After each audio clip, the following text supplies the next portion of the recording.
জানিয়ে দেব আজকের পশ্চিমবঙ্গ ও দেশ বিদেশের সবথেকে বড় গুরুত্বপূর্ণ 35টি তাজা সংবাদ। খবরের শুরুতেই জানিয়ে দেব সংবাদ শিরোনাম, পরে বিস্তারিত। ঈদের ছুটি কমিয়ে বড় বার্তা মুখ্যমন্ত্রীর। বাংলায় কর্মসংস্কৃতি ফেরাতে পুজোর ছুটিও কি কমে যাবে? আত্মঘাতী তৃণমূল কাউন্সিলরের বিরুদ্ধে কদিন আগেই পোস্টার পড়ে এলাকায় দখল করা জমি ফেরত চেয়ে চাওয়া হয় টাকাও। পুলিশের উপর পরিকল্পিত হামলা, ফিল্মি কায়দায় অভিযুক্তকে ছিনিয়ে পালালো দুষ্কৃতীরা, তল্লাশি ডোমকলে। শানু বক্সির সঙ্গে জাহাঙ্গীরের গোপন চ্যাট ফাঁস, তৃণমূল নেতার সুপারিশেই মিলেছিল বিডিও পদ। বোলপুরের তৃণমূলের অফিসে থরে থরে সাদা থান, ভোটে জিতলে এলাকায় হিংসা ছড়ানোর পরিকল্পনা। কয়লা পাচার মামলায় বড় অ্যাকশন ইডির, কাদের তলব, তালিকা প্রকাশ্যে আসতেই তোলপাড়। 40-এর নিচের ওই ছেলেটার অহংকারী ডোবালো তৃণমূলকে, নাম না করে অভিষেকের নজিরবিহীন আক্রমণ পার্থর, জোড়া ফুলের অন্দরে মহাবিস্ফোরণ। জনগণের ক্ষোভ কানে তোলেনি সরাসরি মুখ্যমন্ত্রী, তা না হলে ফল হয়তো অন্যরকম হতো, এখন আক্ষেপ করছে তৃণমূল। যখন মমতার কেউ থাকবে না, তার পক্ষে দাঁড়ানোর জন্য আমি থাকব, কারণও ব্যাখ্যা করলেন বিকাশ। রেকর্ড ভোটে জয়ী হয়েও এলাকা ছাড়া, নিজের নির্বাচনী কেন্দ্র কেশপুরে ঢুকতে পারছেন না বিধায়ক শিউলি সাহা। বুলডোজার রাজনীতির জবাবে এবার মমতা বন্দ্যোপাধ্যায়ের নতুন কবিতা দখল। শুভেন্দু চলে গেল, আমার খুব কষ্ট হচ্ছে, পার্থ। পঞ্চায়েত অফিসে কন্ডোম, খাট বিছানা, পটাশপুরের শাহজাহান, তৃণমূলকে বিঁধল বিজেপি। 14 ঘন্টা তল্লাশি শেষে বেরিয়ে গেল ইডি। শান্তনু সিনহার কান্দির বাড়ি থেকে জানেন কি পেল গোয়েন্দা টিম? দুর্নীতির মৌচাকে ঢিল মেরেছি, প্রাণহানির আশঙ্কা প্রকাশ করেও অডিটের নির্দেশ সমবায় মন্ত্রীর। রাতের অন্ধকারে তৃণমূলের পঞ্চায়েতের প্রধানের বাড়িতে ব্যাপক ভাঙচুর, খবর পেয়েই পুলিশ পাঠালো বিজেপি নেতা। ভিআইপি রোডে নজিরবিহীন কাণ্ড, 56 সেকেন্ড স্তব্ধ রইল শুভেন্দু অধিকারীর কনভয়। মুখ্যমন্ত্রীর এই রূপ দেখে তাজ্জব কলকাতা। মুসলিম দেশে চলে যান, হুমায়ুনের কুরবানি মন্তব্য উড়িয়ে কড়া হুঁশিয়ারি অগ্নিমিত্রার। তৃণমূলের বাস্তু সংকট, তপস্যার কাজ স্লথ, অস্থায়ী অফিস ছাড়তে মন্টুর তারা, জোড়া চাপে দিশেহারা। বন্ধ হচ্ছে ট্যাবের 10,000 টাকা, পড়ুয়াদের তরুণের স্বপ্ন প্রকল্প নিয়ে বৈঠক, কি বলছে সরকার? আগুন নিয়ে খেলবেন না, শুভেন্দুকে হুঁশিয়ারি হুমায়ুনের, পাল্টা দিলীপ শ্রমিক, তোলপাড় রাজ্য রাজনীতি। বাড়ি নিয়ে প্রশ্ন করতেই রেগে আগুন অভিষেক, গাড়ির কাজ নামিয়ে কড়া জবাব দিয়ে বললেন, দিদির অন্ধ স্নেহেই দল শেষ। ভোটের ভরাডুবির পর বিস্ফোরক পার্থ চট্টোপাধ্যায়। বিজেপি তৃণমূল তুমুল টানাপোড়েনের মাঝেই শুভেন্দুর আমলে বড়সড় পদে কুণাল ঘোষ, খবর ছড়াতেই প্রতিক্রিয়া দিলেন অগ্নিমিত্রা। মেগা মাস্টার স্ট্রোক, প্রথম দফায় বাংলার 6 কোটি মানুষকে শতাব্দীর সেরা উপহার দিলেন মুখ্যমন্ত্রী। কলকাতা মসজিদ লাগোয়া 136 বছরের মসজিদ সরছে, বিজেপি আসতেই তোড়জোড়, দেওয়া হলো প্রস্তাব। মাসে 5,000 নয়, আরো বেশি পেনশন, প্রবীণদের জন্য বড় ঘোষণা কেন্দ্রের। তৃণমূল বিধায়কের দেওয়া অ্যাম্বুলেন্সে চুরির ছাগল পাচার, হুগলিতে গ্রেপ্তার 3। তৃণমূলের শোচনীয় হারে ফাঁকা মাঠ, এবার শহীদ মিনারে 21শে জুলাই পালনের ঘোষণা কংগ্রেসের। 10 লাখ টাকা চাওয়া হয়েছিল দক্ষিণ দমদমের মৃত কাউন্সিলরের কাছে, বিস্ফোরক দাবি কুণাল ঘোষের। বিজেপি স্টেটমেন্ট দারুণ লেগেছে, দলের কচ্ছপদের উদ্দেশ্যে চরম কটাক্ষ কুণাল ঘোষের। নবান্ন হাতছাড়া হতেই এবার ঘর ছাড়া তৃণমূল, বাইপাসের সদর কার্যালয় খালি করার চরম আলটিমেটাম। সাপের ছোবলে শিশুর মৃত্যু, পুরুলিয়ার পরিবারকে ক্ষতিপূরণ রাজ্যের, বিধায়ক মানলেন চিকিৎসায় গাফিলতির কথা। হারের পর পরামর্শ নিতে এলেই অভিষেককে কি বলতেন পার্থ? স্কুলে ফিরছে গণতন্ত্র, পরিচালন সমিতি গঠনে বড় বদল, চেয়ারপারসন হবেন অভিভাবকরাই। এতক্ষণ শুনছিলেন সংবাদ শিরোনাম, এখন আসছি বিস্তারিত খবরে। প্রত্যেক দিন নিয়মিত সঠিক খবর শোনার জন্য চ্যানেলটি সাবস্ক্রাইব করুন। রাজ্যের প্রাক্তন মুখ্যমন্ত্রী মমতা বন্দ্যোপাধ্যায়ের জমানায় পশ্চিমবঙ্গ কার্যত পরিচিতি পেয়েছিল ছুটির রাজ্য হিসেবে। বাম আমলকে টেক্কা দিয়ে একের পর এক উৎসবে অতিরিক্ত ছুটি ঘোষণা, শনি রবিবার উৎসব পড়লে সোমবারেও অবধারিত ছুটি। এই চেনা ছবিতেই এবার বড়সড় বদল এনে এক কড়া বার্তা দিলেন নতুন মুখ্যমন্ত্রী শুভেন্দু অধিকারী। চলতি মে মাসের শেষ দিকে রয়েছে খুশির উৎসব বকরি ঈদ তথা ঈদ আল আধা। বিগত 15 বছর ধরে এই ঈদ উপলক্ষে রাজ্যে দুদিন সরকারি ছুটি দেওয়ার রীতি চালু রেখেছিল পূর্বতন তৃণমূল সরকার। বছরের শুরুতেই প্রাক্তন মুখ্যমন্ত্রী ঘোষণা করে গিয়েছিলেন যে বকরি ঈদ উপলক্ষে আগামী 26 ও 27 মে দুদিন রাজ্য জুড়ে সরকারি ছুটি থাকবে।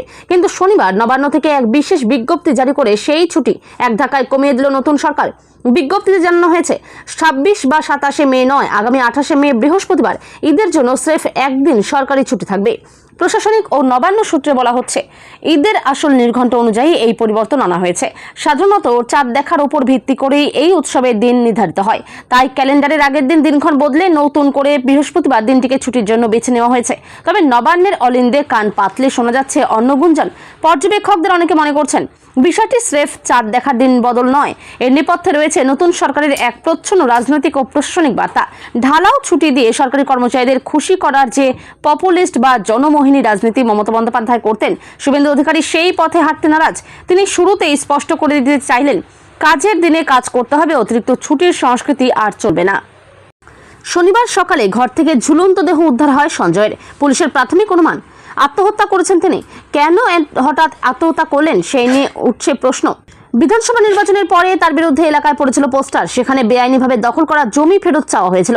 দক্ষিণ দমদম পুরসভার চেয়ারম্যান পারিষদ সঞ্জয় দাসের অস্বাভাবিক মৃত্যুর পরে স্থানীয় সূত্রে সে খবর প্রকাশ্যে এসেছে। শনিবার সকালে ঘর থেকে ঝুলন্ত দেহ উদ্ধার হয় সঞ্জয়ের। পুলিশের প্রাথমিক অনুমান আত্মহত্যা করেছেন তিনি। কেন হঠাৎ আত্মহত্যা করলেন সেই নিয়ে প্রশ্ন উঠেছে। তদন্তের দাবি তুলেছেন কুণাল। স্থানীয় তৃণমূল কর্মী থেকে এলাকার মানুষজনের সূত্রে বেশ কিছু ঘটনা প্রকাশ্যে এসেছে। রাজ্যে পালাবদলের পরে সেসব ঘটনা হয়েছে, তার সঙ্গে সঞ্জয়ের অস্বাভাবিক মৃত্যু পরোক্ষ বা পরোক্ষ যোগ থাকতে পারে বলে মনে করছেন কেউ কেউ। স্থানীয় সূত্রে জানা গিয়েছে অবসাদে ভুগছিলেন সঞ্জয়। দক্ষিণ দমদম পুরসভার 18 নম্বর ওয়ার্ডের কাউন্সিলর সঞ্জয় তৃণমূলের অভ্যন্তরীণ রাজনীতিতে কাউন্সিলর দেবরাজের ঘনিষ্ঠ হিসেবে পরিচিত। নির্বাচনী ফল প্রকাশের পর থেকে বিধাননগর এবং রাজারহাট গোপালপুর এলাকায় রাজ্যের প্রাক্তন মন্ত্রী সুজিত বসু এবং দেবরাজ ঘনিষ্ঠদের ধরপাকড় শুরু হয়। গ্রেপ্তার হন সুজিত। দেবরাজ নিজেও রক্ষা কবচ চেয়ে হাইকোর্টের দ্বারস্থ হন। দক্ষিণ দমদম এলাকার তৃণমূল কর্মীদের একাংশের বক্তব্য, সঞ্জয়েরও গ্রেপ্তারের আশঙ্কা তৈরি হয়েছিল, সে কারণে সম্ভবত চাপে ছিলেন তিনি, মনে করছেন স্থানীয়দের কেউ কেউ। চায়ের দোকান থেকে পরিকল্পনা করে হামলা, ফিল্মি কায়দায় অভিযুক্তকে পুলিশের থেকে ছিনিয়ে পালালো দুষ্কৃতীরা। গরম জল সসপেন দিয়ে মারধর পুলিশকে। ঘটনায় জখম দুজন পুলিশকর্মী, তাদের মধ্যে একজন এএসআই, অন্যজন কনস্টেবল। শুক্রবার রাতে ঘটনাটি ঘটেছে মুর্শিদাবাদের ডোমকলে। এই ঘটনার পরই এলাকায় ব্যাপক তল্লাশি অভিযান চালায় পুলিশ। আটক করা হয়েছে 10 জনকে, তাদের মধ্যে 3 জন মহিলা। ঘটনায় ব্যাপক চাঞ্চল্য এলাকায়। পুলিশ সূত্রে জানা গিয়েছে আগ্নেয়াস্ত্র মামলায় অভিযুক্ত সিপিআইএম সমর্থক আজমত আলী শেখের বিরুদ্ধে ওয়ারেন্ট ছিল। গোপনীয়তা বজায় রেখে তাকে ধরতে যায় পুলিশ। ডোমকলের কুচিয়ামোড়া পশ্চিমপাড়া এলাকার চায়ের দোকানে তাকে গ্রেপ্তার করা হয়। অভিযোগ, সেই সময় চায়ের দোকানে বসা আজমতের লোকের পুলিশের উপর হামলা চালায়। ঘটনায় জখম হন এসআই গোলাম কুদ্দুস ও কনস্টেবল অসীম বিশ্বাস। মাথা ফেটেছে কনস্টেবল অসীমের। তাদের ডোমকল মহকুমা সুপার স্পেশালিটি হাসপাতালে ভর্তি করা হয়েছে। এরপরই বিপুল পুলিশ বাহিনী এলাকায় তল্লাশি চালায়। গ্রেপ্তার করা হয় 10 জনকে। স্থানীয় গড়াইমারি পঞ্চায়েতের প্রাক্তন উপপ্রধান সাব্বির আহমেদ জানান, আগ্নেয়াস্ত্র মামলায় অভিযুক্ত সিপিআইএম সমর্থক আজমত আলী শেখের খবর পেয়ে ঘটনাস্থলে পুলিশ যায়, তাকে ধরে ফেলে। ওই সময় চায়ের দোকানে বসে থাকা আজমত শেখের লোকজন পুলিশের ওপর চড়াও হয়। সাসপেন্ডেড গরম জল পুলিশের গায়ে ছিটিয়ে আজমতকে ছিনিয়ে নেয়। যদিও ডোমকলের বিধায়ক মোস্তাফিজুর রহমান রানা জানান, আজমত শেখ সিপিআইএমের কেউ নন। কারচুপির পিছনে তৎকালীন বিডিও শানু বক্সি সমাজ মাধ্যমে চ্যাট ফাঁস করে বিস্ফোরক দাবি বিজেপি নেতা অভিজিৎ দাস ওরফে ববি। শুধু তাই নয়, বাহুবলী জাহাঙ্গীর প্রভাবেই শানু বক্সিকে ফলতার ভিডিও করা হয় বলেও দাবি তার। গত 21 মে ফলতা বিধানসভা নির্বাচন ছিল, যা নিয়ে তৃণমূলের মধ্যে তৈরি হয়েছে গৃহদাহ। অভিষেক বন্দ্যোপাধ্যায় ঘনিষ্ঠ এই নেতার কীর্তি নিয়ে অনেকেই প্রশ্ন তুলতে শুরু করেছেন। এর মধ্যেই শানু এবং জাহাঙ্গীরের গোপন চ্যাট ফাঁস করে ববির দাবি, এই ফলতায় 2024 সালে পয়লা 1,24,000 ভোটে লিড পেয়েছিলেন অভিষেক বন্দ্যোপাধ্যায়। এর পেছনে কারচুপি রয়েছে, আর সেই প্রমাণ ফাঁস করা স্ক্রিনশটগুলিতে আছে বলে দাবি বিজেপি নেতার। যদিও জাহাঙ্গীর খানের সঙ্গে কথোপকথন প্রসঙ্গে শানু বক্সির দাবি, সবকিছু এআই দিয়ে তৈরি করা হয়েছে, এখন সবটাই সম্ভব। বিজেপি নেতা অভিজিৎ দাস ওরফে ববি তার সমাজ মাধ্যমে শানু বক্সি এবং জাহাঙ্গীর খানের হোয়াটসঅ্যাপ চ্যাটগুলি সামনে এনেছেন, আর তা শেয়ার করে বিজেপি নেতা লিখছেন, শানু বক্সিকে ফলতার ভিডিও বানানোর অপারেশন চ্যাটে ফাঁস জাহাঙ্গীর খান, বস, ডিএম লবি ও প্রশাসনিক সিন্ডিকেটের বিস্ফোরক যোগসূত্র। কিভাবে এই সমস্ত তথ্য পেয়েছেন সেই ইঙ্গিত বিজেপি নেতা তার সমাজ মাধ্যমে দিয়েছেন। সামনে আসা একটি স্ক্রিনশটে দেখা যাচ্ছে শান্তু বক্সি জাহাঙ্গীর খানকে একাধিক সরকারি পিডিএফ ডকুমেন্ট পাঠাচ্ছেন। এরপর জাহাঙ্গীর জবাবে লেখেন, শানু করে দিলাম, যেটা বলেছি সেটা করলাম। তৃণমূলের অফিস থেকে মিলল থরে থরে সাদা ধান, এছাড়াও পাওয়া গিয়েছে বোমা তৈরির সুতলি, দড়ি, পাথর, মশলা। তাহলে ভোটের পরে এলাকায় হিংসা ছড়ানোর জন্যই আগে থেকে এসব মজুত করে রাখা হয়েছিল। বিজেপি কর্মীদের ভয় দেখাতে তাদের বাড়িতে পাঠানোর জন্য সাদা ধান মজুত করা হয়। ঘটনাটি জানাজানি হতেই এলাকায় চাঞ্চল্য ছড়িয়েছে। বোলপুরের কঙ্কালীতলা অঞ্চলের ওই পার্টি অফিস ভোটের আগে ভোটের ফল ঘোষণার দিন থেকেই বন্ধ ছিল। আজ শনিবার স্থানীয় বিজেপির কর্মীরা ওই কার্যালয় খুলেছিলেন, তারপরই ওই ঘটনা সামনে আসে। বীরভূমের কঙ্কালীতলা অঞ্চলের আমডহরা গ্রামে তৃণমূলের ওই দলীয় কার্যালয় বন্ধ হয়েছিল। এদিন বিজেপি কর্মীরা ওই কার্যালয় খুলে ভিতরে ঢোকেন, চমকে ওঠেন সকলেই। দেখা যায় ভিতরে থরে থরে সাদা ধান রাখা। বাম আমলে ভয় দেখানোর জন্য বিরোধীদের বাড়িতে সাদা ধান পাঠানোর সংস্কৃতি ছিল। তৃণমূল আমলেও এই ঘটনা মাঝে মধ্যেই দেখা গিয়েছে। এবার বিধানসভা নির্বাচনের সময় বহু বিজেপি কর্মীর বাড়ির বাইরে সাদা ধান পাওয়া গিয়েছিল। তৃণমূল সেই ধান পাঠিয়েছিল বলে অভিযোগ ওঠে। রাজ্যে বহুদিন ধরেই কয়লা পাচার মামলা নিয়ে জোর চর্চা চলছে। সেই মামলাতেই এবার নতুন করে সক্রিয় হলো ইডি। 2025 সালে নতুন কয়লা পাচার তদন্তে একাধিক কয়লা ব্যবসায়ী এবং এক প্রাক্তন পুলিশ অফিসারকে তলব করেছে কেন্দ্রীয় তদন্তকারী সংস্থা। তদন্তকারীদের সন্দেহ, পাচার চক্রকে ঘিরে আর্থিক লেনদেনে ও প্রোটেকশন মানির অভিযোগের সঙ্গে কয়েকজনের যোগ থাকতে পারে। সেই কারণেই আগামী সপ্তাহে তাদের হাজিরা দিতে বলা হয়েছে। কয়লা পাচার মামলায় 6 জনকে তলব ইডি। কয়লা পাচার মামলায় ইডি তদন্তের স্বার্থে মোট 6 জনকে তলব করেছে। এই তালিকায় রয়েছেন কয়েকজন পরিচিত কয়লা ব্যবসায়ী এবং এক প্রাক্তন ওসি। ইডির সূত্রে খবর, কৃষ্ণা কয়াল, রিতেশ সিং, লোকেশ সিং, যুধিষ্ঠির ঘোষ, নরেন্দ্র খারকা এবং প্রাক্তন ওসি মনোরঞ্জন মণ্ডলকে আগামী সপ্তাহে হাজিরা দেওয়ার নির্দেশ পাঠানো হয়েছে। তদন্তকারীরা তাদের জিজ্ঞাসাবাদ করে বেশ কিছু তথ্য জানতে চাইছেন বলে জানা গিয়েছে। তদন্তে বিশেষভাবে উঠে এসেছে প্রাক্তন ওসি মনোরঞ্জন মণ্ডলের নাম। এর আগেই রাজ্য পুলিশের পক্ষ থেকে তাকে ক্লোজ করা হয়েছিল। অভিযোগ ছিল কয়লা পাচার চক্রের কাছ থেকে প্রোটেকশন মানি নেওয়া হতো। সেই অভিযোগ ঘিরেই এবার নতুন করে তাকে জিজ্ঞাসাবাদের মুখোমুখি হতে পারে বলে মনে করা হচ্ছে। প্রিয় বন্ধু, মিডিয়া রিপোর্ট, 2026 সালের বিধানসভা নির্বাচনে ঐতিহাসিক বিপর্যয়ের পর এবার তৃণমূল কংগ্রেসের অন্দরেই শুরু হয়ে গেল গৃহযুদ্ধ। নির্বাচনের ফল প্রকাশের পর থেকেই দলের অন্দরে যে ক্ষোভের আগুন ধিকধিক করে জ্বলছিল তা এবার আগ্নেয়গিরির মতো ফেটে বেরোলো। আর সেই বিস্ফোরণ ঘটালেন খোদ দলের একসময়ের সেকেন্ড ইন কমান্ড তথা প্রাক্তন মহাসচিব পার্থ চট্টোপাধ্যায়। নির্বাচনে তৃণমূলের ভরাডুবির জন্য সরাসরি দলের বর্তমান শীর্ষ নেতৃত্ব এবং এক যুব নেতার অহংকার ও ঔদ্ধত্যকে কাঠগড়ায় দাঁড় করালেন তিনি, যা নিয়ে রাজ্য রাজনীতিতে তোলপাড় পড়ে গিয়েছে। এদিন সংবাদ মাধ্যমের মুখোমুখি হয়ে পার্থ চট্টোপাধ্যায়ের নাম না করে তৃণমূলের সর্বভারতীয় সাধারণ সম্পাদক অভিষেক বন্দ্যোপাধ্যায়কে তীব্র ভাষায় আক্রমণ করেন। অত্যন্ত ঝাঁঝালো সুরে তিনি বলেন, 40-এর নিচে একটি ছেলে গাড়ির ওপর দাঁড়িয়ে বলছে আমি দেখে নেব। এটা বাংলার সংস্কৃতি নয়, মানুষ এটা ভালোভাবে মেনে নেয়নি। রাজনৈতিক মহলের মতে নির্বাচনের প্রচারে যেভাবে নবীন বনাম প্রবীণ দ্বন্দ্বকে উস্কে দিয়ে পুরনো নেতাদের কোণ ঠাসা করা হয়েছিল, পার্থবাবুর এই মন্তব্যে সেই ক্ষোভেরই বহিঃপ্রকাশ ঘটেছে। বিজেপি সহ বিরোধী দলগুলি দীর্ঘদিন ধরে তৃণমূলের অহংকার এবং ঔদ্ধত্য নিয়ে সরব হয়েছিল। এবার হুবহু সেই সুরই শোনা গেল পার্থ চট্টোপাধ্যায়ের গলায়। তিনি স্পষ্ট ভাষায় জানান, দল এখন আর মাটির মানুষের সঙ্গে যুক্ত নেই। তার কথায় মাটিতে পা না রাখা, রোলার চালিয়ে ঘাসকে মেরে ফেলা হয়েছে। নির্বাচনে দলের ম্যাজিক কাজ করেনি।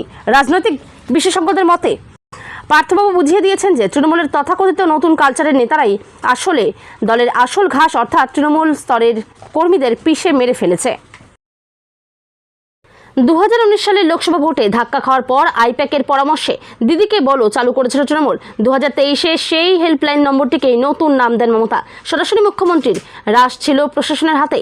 মমতা বন্দ্যোপাধ্যায়ের চালু করা সরাসরি মুখ্যমন্ত্রী প্রকল্পটি সফল হয়নি। দিদি সামাল দিতে পেরেছিলেন, মুখ্যমন্ত্রী পারলেন না। মমতা বন্দ্যোপাধ্যায়ের 15 বছরের শাসনকালে যত দিন গিয়েছে ততই অভিযোগের পাহাড় জমেছে সরকারের বিরুদ্ধে। কোথাও স্থানীয় তৃণমূলের বড় মেজো ছোট নেতাদের দুর্নীতি, দাদাগিরি, সিন্ডিকেট, কোথাও সরকারি পরিষেবা না পাওয়ার অভিযোগ। পুলিশ প্রশাসনের কোনো স্তরেই সুরাহা না পেয়ে ফুঁসেছে আমজনতা। ক্রোধ বেড়েছে শাসক দলের বিরুদ্ধে। অথচ সুরাহা মেলার একটা পথ তৈরি করে দিয়েছিলেন মমতা বন্দ্যোপাধ্যায় নিজেই। চালু করেছিলেন সরাসরি মুখ্যমন্ত্রী নামে হেল্পলাইন। ভোটে ভরাডুবির পরে তৃণমূল নেতাদের বড় অংশের আক্ষেপ, সেই হেল্পলাইন যদি ঠিকঠাক কাজ করত, সাধারণ মানুষের ক্ষোভ ঠিক কতটা তার একটা আজ যদি দল এবং প্রশাসনের শীর্ষ নেতারা পেতেন, তাহলে এত বড় বিপর্যয় হয়তো বা এড়ানো যেত, যেমনটা গিয়েছিল 2021 সালে। 2019 সালে লোকসভা নির্বাচনে ধাক্কা খাওয়ার পর ভোট কুশলী সংস্থা আইপ্যাকের পরামর্শে দিদিকে বলো কর্মসূচি চালু করেছিল তৃণমূল। একটি হেল্পলাইন নম্বরে সরাসরি যোগাযোগ করার ব্যবস্থা হয়েছিল মমতা বন্দ্যোপাধ্যায়ের দপ্তরের সঙ্গে। সেখানে যেসব অভাব অভিযোগ আসত, নিজে উদ্যোগী হয়ে সেগুলি সমাধানের ব্যবস্থা করতেন আইপ্যাকের তৎকালীন প্রধান প্রশান্ত কিশোর। ফলে প্রকল্পটি অল্প দিনের মধ্যে জনপ্রিয় হয়ে ওঠে। সরকারের সঙ্গে সাধারণ মানুষের যোগাযোগ অনেকটাই নিবিড় হয়। ভোট বাক্সে তার ফলও পেয়েছিল তৃণমূল। সে দফায় 77 এই আটকে যায় বিজেপির বিধায়ক সংখ্যা। তিনি বারবার বলেছেন, দল আর পেশা দুটো আলাদা, এই দুটোকে গুলিয়ে ফেলা মানে বোকামি। আর কেউ যদি বিচার প্রার্থনা করে তার কাছে আসেন, নীতিগত পার্থক্য না থাকলে তিনি সাহায্য করবেন। স্পষ্ট ভাষায় ঠিক এমনই বললেন আইনজীবী বিকাশ রঞ্জন ভট্টাচার্য। এক্ষেত্রে প্রাক্তন মুখ্যমন্ত্রী মমতা বন্দ্যোপাধ্যায়কেও সাহায্য করবেন প্রয়োজনে বলে মন্তব্য তার। এক সংবাদ মাধ্যমকে দেওয়া সাক্ষাৎকারে বিকাশ রঞ্জন বলেছেন, বামপন্থীদের ধর্মই হলো মানুষের পাশে দাঁড়ানো। তখনই তিনি বলেন, যে পেশায় আমি আছি সেখানে নীতিগত সংঘর্ষ না থাকলে বিচার দেওয়া আমার দায়িত্ব। যখন মমতার কেউ থাকবে না, তার পক্ষে দাঁড়ানোর জন্য আমি থাকব। বামপন্থীদের নীতি মানুষের সব সময় পাশে থাকা। সে অপরাধী হলে তার অপরাধ বিচার হবে, সাজা হবে। কিন্তু একজন মানুষ আইনের সাহায্য চাইতে এলেন আর আমি বামপন্থী আইনের সাহায্য দেব না, এমন হবে না। প্রাক্তন বিধায়ক অদিতি মুন্সিও তার স্বামীর হয়ে মামলা লড়েছেন বিকাশ ভট্টাচার্য। আর তারপর থেকে সিপিএম এর একাংশে ক্ষোভের সৃষ্টি হয়। প্রচুর কর্মী সমর্থক এতে ব্যথিত হয়েছেন। বিকাশ বলেন, তারা খানিকটা অবুঝ, তাদের মধ্যে যুক্তিবোধ কাজ করে না। তিনি তৃণমূলের নেতা হতে পারেন, তার মধ্যে যুক্তিবোধ কাজ করে না। এই মামলায় মামলাকারী কাউকে খুন করেছেন, অভিযোগ লোপাট করেছেন এমনটা নয়। বিজেপির এমএলএ অভিযোগ করেছেন মামলাকারী আয় বহির্ভূত সম্পত্তি করেছেন, ফলে আয় বহির্ভূত সম্পত্তি করায় ক্রিমিনাল অফেন্স হয় না, সেটা নিয়ে সওয়াল হয়েছে। তিনি আরও বলেন, উনি যদি এলাকার সিপিএম কর্মীদের মারধর করেছেন বা খুন করেছেন আর তার হয়ে আমি সওয়াল করছি, সেটা নিয়ে মামলা করলে হতো। এখন যদি প্রমাণিত হয় আয় বহির্ভূত সম্পত্তি রয়েছে, তার জন্য আইটি আছে, সিবিআই আছে। এটা সূক্ষ্মবোধ, এটাতে রাজনৈতিক সংকীর্ণতা প্রকাশ পায়। বিধানসভা নির্বাচনে রেকর্ড ব্যবধানে জয়ী হয়েও নিজের এলাকায় ঢুকতে পারছেন না বিধায়ক, এমনই চাঞ্চল্যকর অভিযোগ তুললেন কেশপুরের তৃণমূল বিধায়ক তথা প্রাক্তন মন্ত্রী শিউলি সাহা। দলগতভাবে জয়ী হলেও কেশপুরের বর্তমান পরিস্থিতি তাকে কার্যত বন্দী ও কর্মহীন করে রেখেছে বলে দাবি তার। কেশবপুরের বর্তমান পরিস্থিতি। কেশপুর বরাবরই রাজনৈতিকভাবে সংবেদনশীল এলাকা। বাম আমল থেকে শুরু করে তৃণমূলের জয় সব ক্ষেত্রেই এই কেন্দ্রটি বিশেষ চর্চায় থেকেছে। এবারের নির্বাচনে বিজেপি বিভিন্ন জায়গায় ভালো ফল করলেও কেশপুরে 52,000-এরও বেশি ভোটে জয়ী হয়েছেন শিউলি সাহা। কিন্তু জয়ের স্বাদ মেটার আগেই এলাকায় তৈরি হয়েছে এক ভয়াবহ পরিস্থিতি। বিধায়কের অভিযোগ, তৃণমূলের অধিকাংশ পার্টি অফিসে এখন গেরুয়া শিবিরে পরিণত হয়েছে। মমতা বন্দ্যোপাধ্যায় ও অভিষেক বন্দ্যোপাধ্যায়ের ছবির জায়গায় বসানো হয়েছে নরেন্দ্র মোদী ও শুভেন্দু অধিকারীর ছবি। বিধায়কের অভিযোগ ও আক্ষেপ, মেদিনীপুরে প্রশাসনিক বৈঠকের পর সংবাদ মাধ্যমের মুখোমুখি হয়ে শিউলি সাহা বলেন, বহু মানুষ ভয়ে এলাকা ছেড়ে পালিয়েছেন। অনেকের বাড়িঘর ভাঙচুর করা হয়েছে, জ্বালিয়ে দেওয়া হয়েছে। এমনকি আমি যেখানে থাকি সেই বাড়িওয়ালাকেও হুমকি দেওয়া হয়েছে, ফ্লেক্স ব্যানার ছিঁড়ে ফেলা হয়েছে। তিনি আরও বলেন, আমি কেশপুরের মানুষের কাছে দায়বদ্ধ, কিন্তু যদি আমাকে এলাকাতেই থাকতে না দেওয়া হয় তবে আমি সাধারণ মানুষকে পরিষেবা দেব কিভাবে? আমি বিধায়ক হিসেবে কাজ করার সুযোগ চেয়ে জেলাশাসক ও পুলিশ সুপারের কাছে লিখিত অভিযোগ জানিয়েছি। প্রশাসনের দ্বারস্থ বিধায়ক শিউলি সাহা জানিয়েছেন, তিনি শুধুমাত্র পুলিশ বা প্রশাসন নয়, বিষয়টি মুখ্যমন্ত্রীকেও জানিয়েছেন। তার আক্ষেপ, রাজ্যের অন্য বিধায়করা যেভাবে কাজ করতে পারছেন তিনি কেন সেই সুযোগ থেকে বঞ্চিত হবেন? এলাকায় স্বাভাবিক পরিস্থিতি ফিরিয়ে এনে কাজ করার পরিবেশ তৈরির আবেদন জানিয়েছেন তিনি।